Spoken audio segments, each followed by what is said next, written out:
So good morning guys. तो चलिए start करते हैं आज के यानी कि 11 जून के इंपॉर्टेंट करंट अफेयर्स को। और आज का पहला इंपॉर्टेंट प्रश्न ये रहा आपके सामने कि हाल ही में चर्चा में रही युवा शक्ति भरोसा कार्ड योजना, इसका संबंध किससे है? इसको किसने शुरू किया? तो आंसर होगा पश्चिम बंगाल।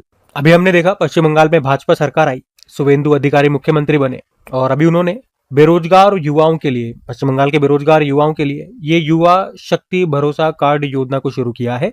उद्देश्य है बेरोजगार युवाओं को आर्थिक सहायता देना।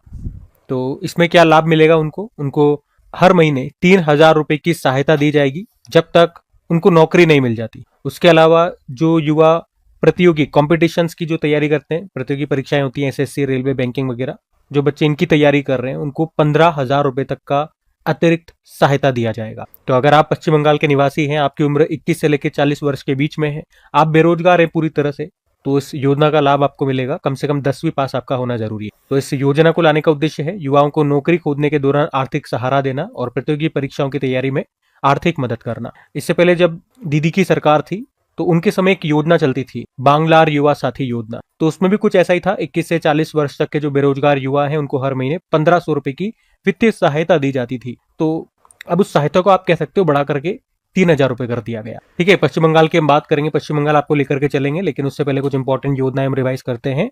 अभी रानी दुर्गावती योजना को छत्तीसगढ़ सरकार ने शुरू किया था। इस योजना में वहां पे अगर कोई बच्ची जन्म लेती है और जब वो 18 साल की हो जाएगी तो सरकार उसे 1.5 लाख रुपए की राशि देगी। मेरी रसोई योजना पंजाब में शुरू हुई। मुख्यमंत्री श्री स्कूल योजना हरियाणा ने।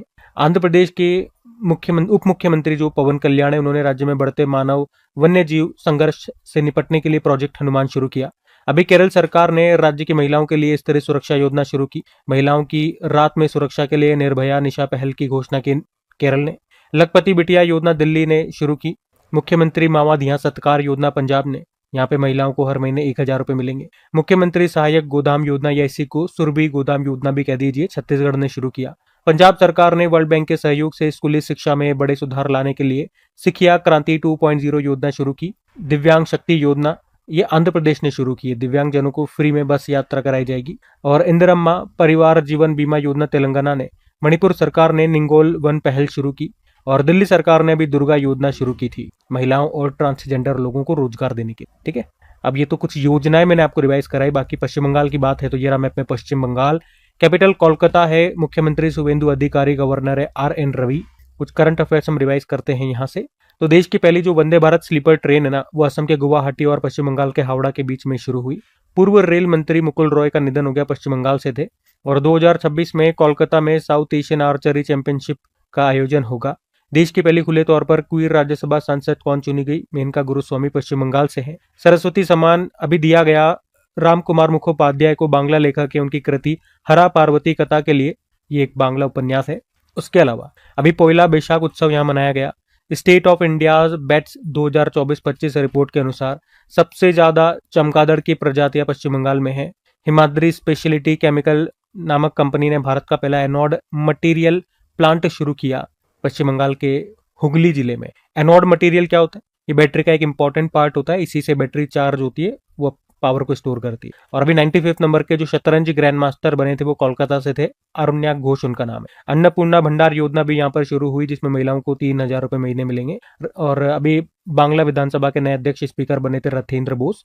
आवास और शहरी मामलों के जो मंत्री मनोहर लाल खट्टर, उन्होंने कोलकाता में स्वच्छ नाम से एप्लीकेशन को लॉन्च किया।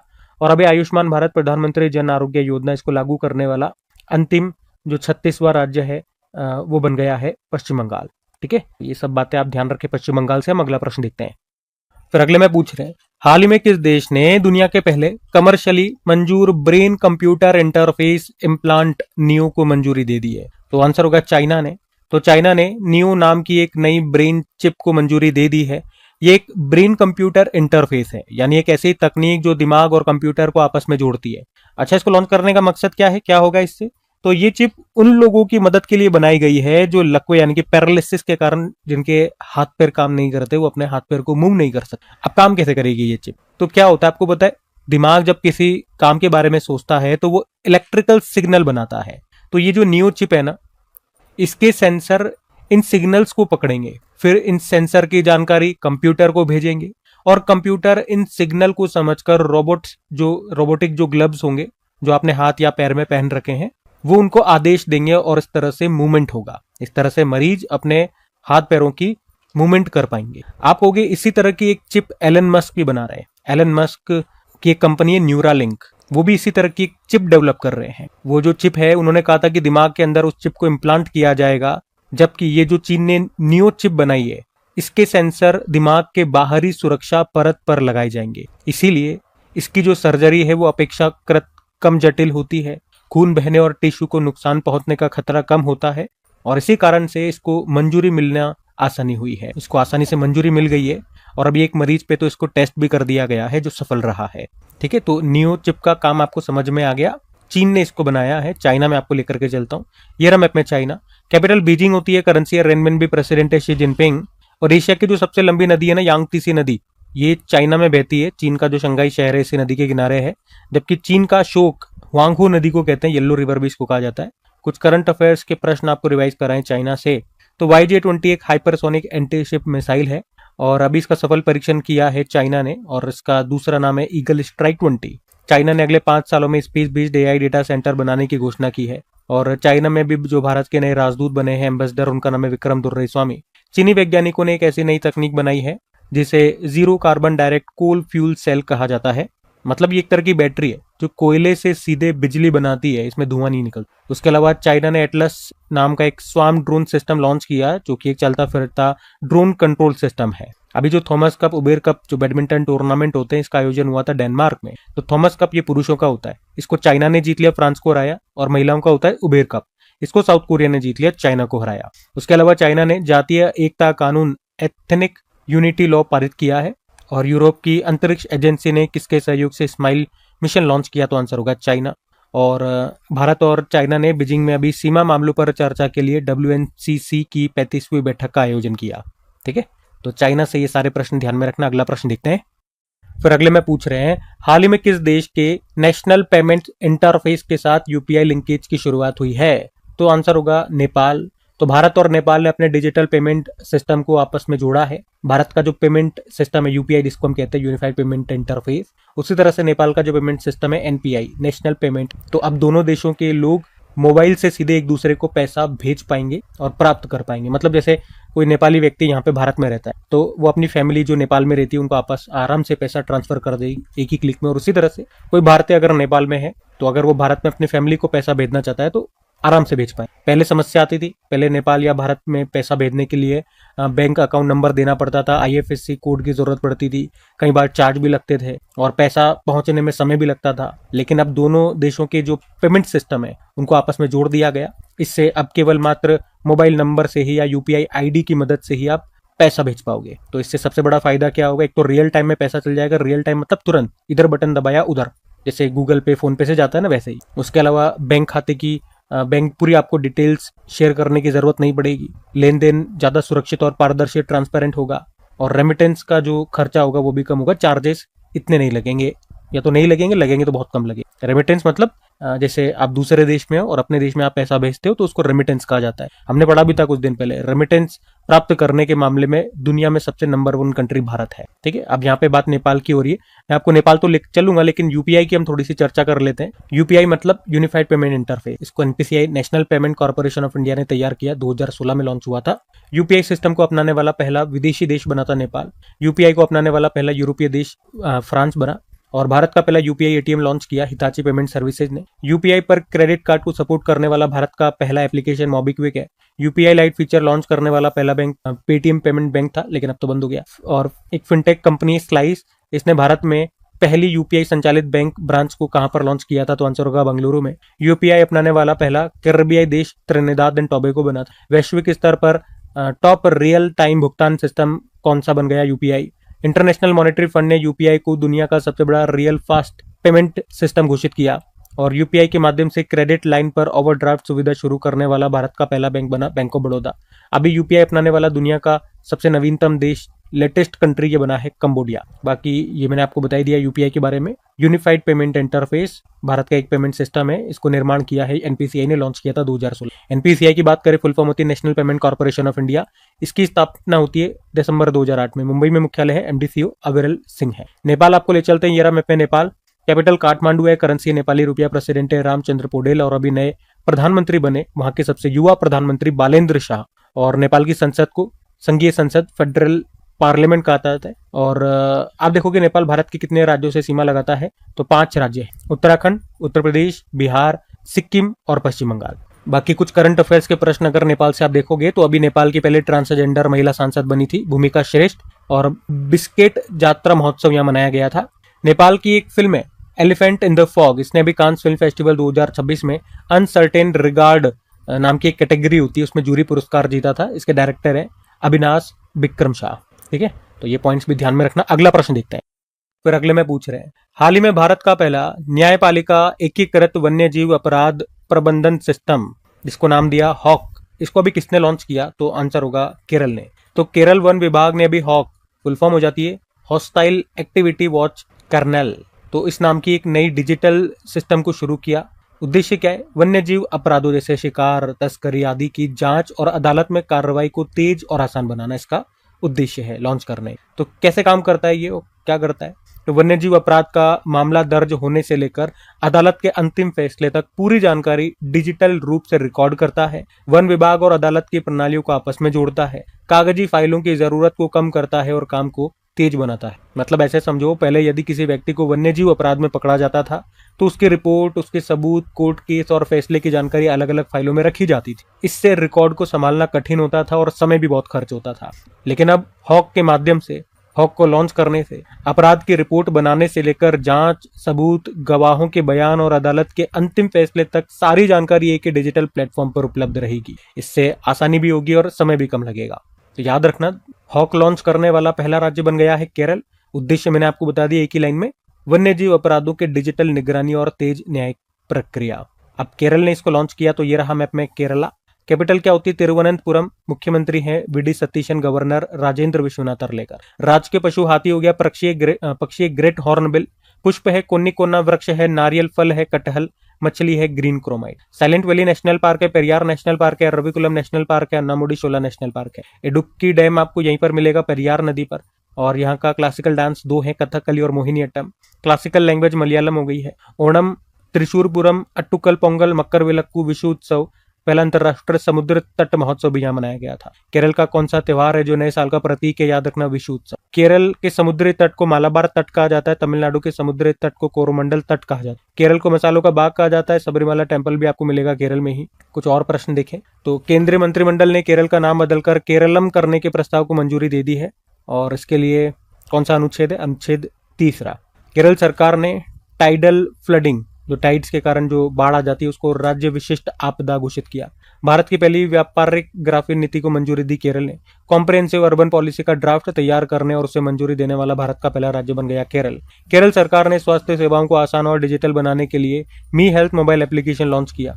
अभी केरल सरकार ने राज्य की महिलाओं के लिए स्त्री सुरक्षा योजना शुरू की। महिलाओं की रात में सुरक्षा के लिए निर्भया निशा पहल की घोषणा की केरल ने। केरल राज्य की पहली दृष्टिबाधित यानी कि ब्लाइंड महिला न्यायाधीश ये बनी थान्या नाथन सी। 79 नंबर की संतोष ट्रॉफी को अभी जीत लिया सर्विसेज ने केरल को हरा करके। ये पुरुषों की एक नेशनल फुटबॉल चैंपियनशिप है। और इंडियन ओशन शिप या सागर पहल है, भारत की एक समुद्री पहल है, और अभी इसका दूसरा संस्करण लॉन्च हुआ था कोच्चि में। कोच्चि याद रखना, इसको अरब सागर की रानी कहा जाता है। ये प्रश्न एग्जाम में भी आ चुका है ना। ये सब बातें आप केरल से ध्यान में रखेंगे। अगला प्रश्न हम देखते हैं। फिर अगले में पूछ रहे हैं, हाल ही में स्पोर्ट्स अथॉरिटी ऑफ इंडिया ने किस देश की यूनिवर्सिटी ऑफ सुकुबा के साथ समझौता किया, तो आंसर होगा जापान।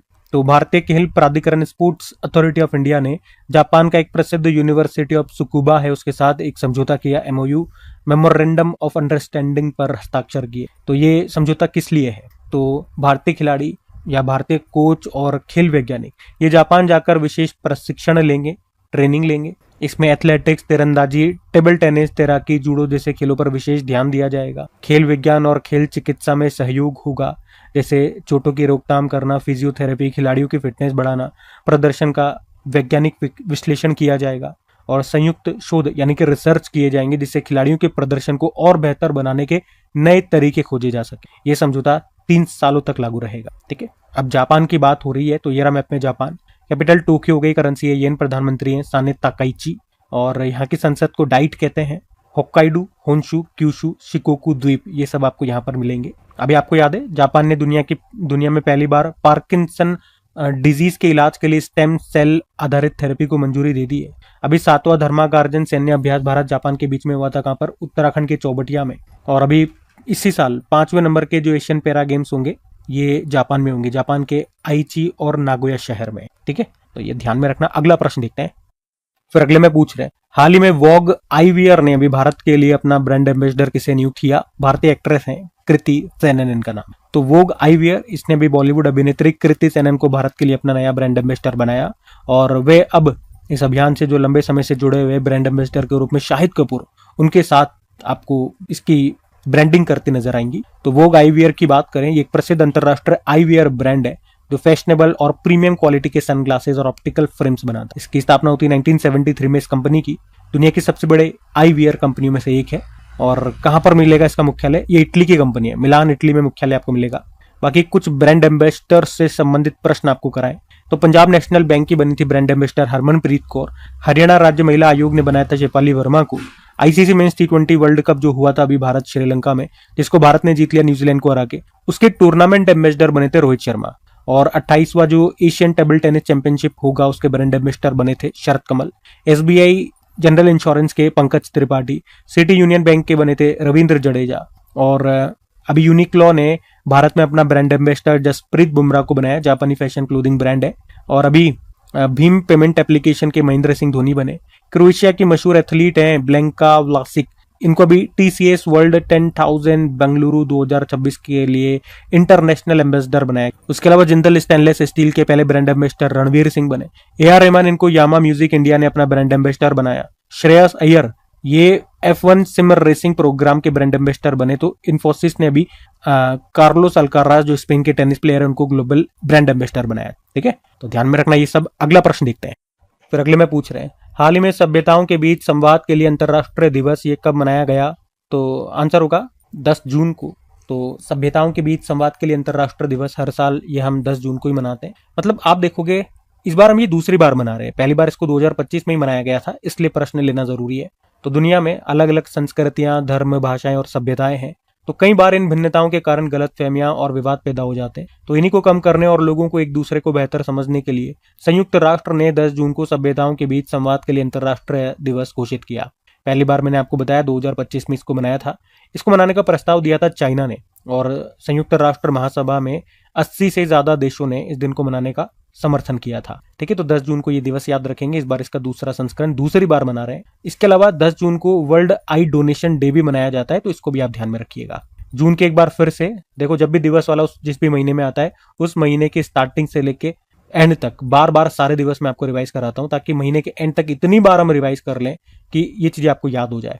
ठीक है, बाकी मेरे साथ बोलोगे आप तभी आपको बेनिफिट मिले। तो 1 जून को वर्ल्ड मिल्क डे होता है, 1 जून को ग्लोबल पेरेंट्स डे, 3 जून को वर्ल्ड बाइसिकल डे, 5 जून को विश्व पर्यावरण दिवस एनवायरमेंट डे, 7 जून को विश्व खाद्य सुरक्षा दिवस, 8 जून को विश्व महासागर दिवस, 8 जून को वर्ल्ड ब्रेन ट्यूमर डे, 9 जून को इंटरनेशनल आर्काइव्स डे अंतरराष्ट्रीय अभिलेखागार दिवस, 9 जून को वर्ल्ड एक्रेडिटेशन डे यानी कि विश्व प्रत्यायन दिवस के रूप में हमने मनाया। ठीक है, तो ये सब ध्यान में रखेंगे। अगला प्रश्न हम देखते हैं।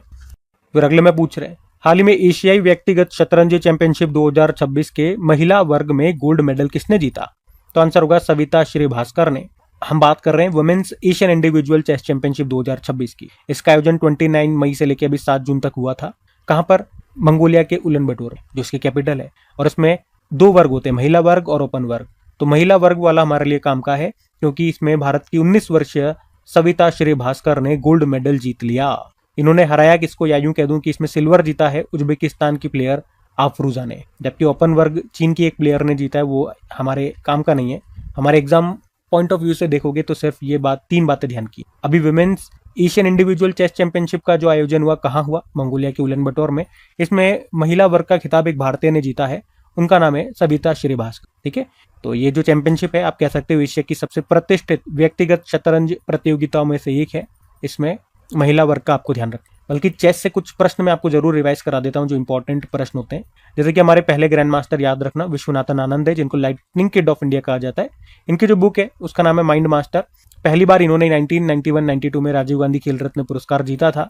हमारे सबसे युवा भारतीय ग्रैंड मास्टर हैं डी गुकेश, जबकि विश्व में अगर देखोगे सबसे युवा ग्रैंड मास्टर तो अभिमन्यु मिश्रा हैं, ये भारतीय मूल के अमेरिकी है। और अभी विश्व के दूसरे सबसे युवा ग्रैंड मास्टर बने थे कुछ दिन पहले हमने पढ़ा था फुस्टिनो ओरो इनका नाम है, अर्जेंटीना से। देखो, पहली महिला ग्रैंड मास्टर अगर पूछेंगे तो विजय लक्ष्मी, लेकिन पूछते हैं कि ग्रैंड मास्टर का खिताब पाने वाली पहली महिला कौन है, तो आंसर होगा कोनेरू हम्पी। और वर्ल्ड चेस डे होता है 20 जुलाई को। भारत में पहली बार चेस अकेडमी ये खुलेगी भुवनेश्वर में। 2024 में जो 45वां चेस ओलंपियाड हुआ था हंगरी के बुडापेस्ट में, इसमें मेल और फीमेल दोनों कैटेगरी में भारत विजेता रहा। अब 2026 वाला 46वां जो होगा ये उज्बेकिस्तान के ताशकंद में होगा। उसके अलावा अभी पिछले साल फिडे चेस वर्ल्ड कप हुआ था, 11वां एडिशन हुआ था, भारत में हुआ था, गोवा में। इसको जीता था जावोकिर सिंदारोव ने, उज्बेकिस्तान के प्लेयर है।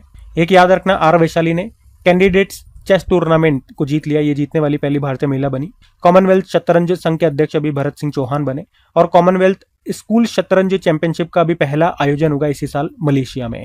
अभी हमने पढ़ा ई स्पोर्ट्स वर्ल्ड कप 2026 जो पेरिस फ्रांस में होगा, रियाद में नहीं हो रहा है, ध्यान रखना। और इसमें जगह पक्की करने वाले पहले भारतीय ग्रैंड मास्टर बन गए अरविंद चिदम्बरम। नॉर्वे शतरंज का खिताब जीतने वाले पहले भारतीय खिलाड़ी बने अभी कौन, आर प्रज्ञानानंद। और अभी आप देखोगे लेटेस्ट 95 नंबर के जो ग्रैंड मास्टर बने हैं वो कोलकाता से हैं, अरुण्या घोष। इससे पहले 94 नंबर के थे मयंक चक्रवर्ती, ये पूर्वोत्तर भारत से पहले हैं, याद रखना। पहले कोई शतरंज ग्रैंड मास्टर बने हैं पूर्वोत्तर भारत से, आते हैं असम से। फिडे की बात करें, वर्ल्ड वाइड चेस को रेगुलेट करने वाली जो बॉडी है, ये स्थापित हुआ था 20 जुलाई 1924 में, हेडक्वार्टर लुज़ेन स्विट्जरलैंड।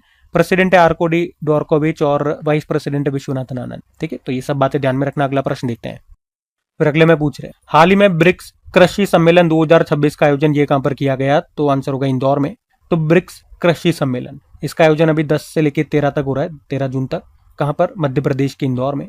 और इसमें स्मार्ट कृषि, डिजिटल तकनीक और कृषि नवाचार पर यहाँ पर चर्चा होने वाली है। ठीक है, तो सिंपल सा याद रखना, प्रश्न आएगा तो ऐसे ही आएगा। ब्रिक्स की जो कृषि मंत्रियों की जो बैठक है, कृषि सम्मेलन है, वो कहां पर हुआ, तो इंदौर में। क्योंकि इस बार ब्रिक्स से बनने वाले सारे प्रश्न हमारे लिए इंपॉर्टेंट रहेंगे और इस तरह का कोई ना कोई प्रश्न एग्जाम में जरूर आएगा, क्योंकि इस बार इसको हम होस्ट कर रहे हैं। देखो, शुरुआत से अगर बात करते हैं तो शुरुआत में इसमें 4 देश शामिल हुए थे। कौन से, ब्राजील, रशिया, इंडिया और चाइना। तब इसको ब्रिक कहा जाता था, 2001 की बात है। फिर 2010 में साउथ अफ्रीका इसमें शामिल हुआ, तो ये ब्रिक्स बन गया। पहली बैठक इसकी 2009 में हुई थी याकिन्सबर्ग, रशिया में। फिर अभी 2025 में जो इसकी 17 नंबर की बैठक थी उसको होस्ट किया था ब्राजील ने। इस बार 2026 में 18वीं जो बैठक है उसको भारत होस्ट कर रहा है, और इसमें भारत के शेरपा बनाए गए सुधाकर दलेला। भारत वैसे चौथी बार इसकी अध्यक्षता कर रहा है। इससे पहले भारत 2012, 2016, 2021 में भी इसको होस्ट कर चुका है। थीम जरूर याद रखना, लचीलापन, नवाचार, सहयोग और स्थिरता के लिए निर्माण, building for resilience, innovation, collaboration, sustainability. और सबसे लेटेस्ट अभी जो इसका नवीनतम मेंबर बना था, इंडोनेशिया बना था। बाकी अभी तक इसकी ये इंपॉर्टेंट कुछ बैठकें हैं, जैसे ब्रिक्स कृषि सम्मेलन हमने कहा इंदौर में। ब्रिक्स सांस्कृतिक कार्य समूह की दूसरी बैठक अभी हुई वाराणसी में। ब्रिक्स देशों के आपदा जोखिम न्यूनीकरण कार्य समूह की दूसरी तकनीकी बैठक अभी हुई थी पूरी उड़ीसा में। ठीक है, तो ये सब ध्यान में रखना। अगला प्रश्न देखते हैं। फिर अगले में पूछ रहे हैं, हाल ही में RTX स्पार्क चिप, अभी इसको किसने लॉन्च किया, तो आंसर होगा एनवीडिया कंपनी ने। चिप की सबसे बड़ी कंपनी है चिप बनाने वाली। RTX स्पार्क नाम से एक नया AI केंद्रित प्रोसेसर यानी कि चिप को अभी इसने लॉन्च किया है, जो कि विंडोज PC और लैपटॉप के लिए इसको बनाया गया है। ये ARM आर्किटेक्चर पर आधारित है और खासतौर पर AI एजेंट चलाने के लिए डिजाइन किया गया है। अब ये AI एजेंट क्या होता है? AI एजेंट ऐसे स्मार्ट सॉफ्टवेयर होते हैं जो आपके लिए खुद काम कर सकते हैं। जैसे ईमेल लिख देंगे अपने आप, फाइलें व्यवस्थित कर देंगे, डेटा खोजेंगे, रिपोर्ट बनाएंगे, वीडियो एडिटिंग में आपकी मदद करेंगे। यानी आपको हर काम खुद नहीं करना पड़ेगा। यहाँ पे AI आपके डिजिटल सहायक के तौर पर काम करेगा। एनवीडिया ये अमेरिका की कंपनी है, अमेरिका के कैलिफोर्निया में आपको इसका मुख्यालय मिल जाएगा। 1993 में स्थापित हुई। ठीक है, बाकी ये थी आज की हमारी करंट अफेयर्स की क्लास। कमेंट करके जरूर बताइएगा सेशन आपको कैसा लगा। प्रश्न पूछा था, विश्व योगासन चैंपियनशिप 2026 में पदक तालिका में टॉप पर रहा कौन? भारत रहा है। फिर पूछा, भारत का 7वां क्षेत्रीय मौसम विज्ञान केंद्र कहां पर स्थापित किया गया, तो आंसर हो जाएगा इसका जम्मू कश्मीर में।